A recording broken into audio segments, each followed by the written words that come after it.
Panthers, and welcome to our winter sports season recap show. Before our spring sports get going, it's the perfect week to reflect on the basketball and wrestling seasons. Let's start with a sport that technically still isn't done. Our wrestlers are taking their best shots at postseason glory today and tomorrow in Stockton and Lemoore. Our girls wrestling team had a solid season with several great finishes at tournaments all around the area. Miranda Velasquez highlighted the girls' season when she became the first wrestler ever at PHS to sign a letter of intent to continue her wrestling career at Jamestown in North Dakota. And while her bid to return to state this weekend was cut short by an injury, Miranda Lamella is in Lemoore today and tomorrow representing PHS girls at Girls State.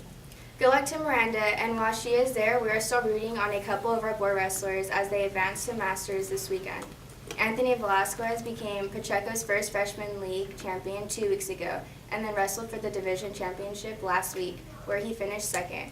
Jojo Coronado also is wrestling at Masters this weekend after finishing 4th last week. The Panthers had 7 wrestlers at divisionals last week who should be commended as well. Cowboy, Eric, Ruben, Carlos, Hobby, along with Jojo and Anthony. Now let's head to the courts and wrap up our basketball seasons.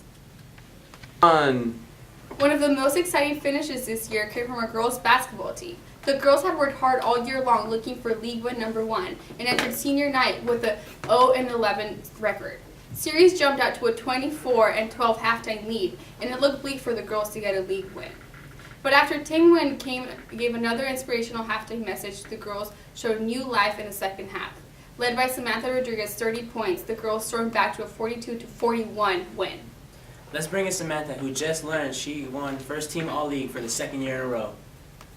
Samantha, how does it feel to be a back-to-back first team All-League player? It surprised me at first because I didn't think I was going to get it, but when I found out I got it, I was happy. All right.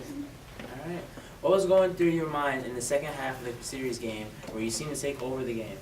Well, I was just thinking, like, this is the last game, so I have to give everything. You know, like, there's nothing to lose, so I just went off, I guess. That's good.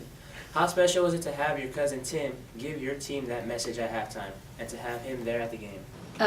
It was really great. I feel like that's why we won, because he told us, like, this is your last game, so just give it your all. And then he started tearing up during the speech, and then we were all just tearing up, and he's my favorite person, so it meant a lot to me. Thanks, Samantha. Now let's turn our attention to boys hoops. The boys were deep into a playoff chase all the way until the end of the season. Going to the final 3 games, the Panthers needed 3 wins to force a tie with series and a winner-take-all playoff game. El Capitan came to town first and tripped up the boys and eliminating them from the postseason. The loss was tough, but also served to fire the team up for their second showdown with Los Banas that Friday. The game was back and forth effort through the first half. Yes, it was, until Juwan took over in the 3rd quarter with 16 points alone in the 3rd period. Along with a 20-point night from Octavio, the boys pulled out the 68-61 win for the season sweep of the Tigers. The boys had a chance to play spoiler against the series Bulldogs in the finale, but couldn't overcome a slow start and finish their season with a loss. The All-League meeting resulted in one Panther earning All-League as Juwan was named second team. Thanks to our teams for some great highlights to keep us warm during the cold days of winter. Next week, we will be back outdoors bringing you recaps of the opening week of spring sports.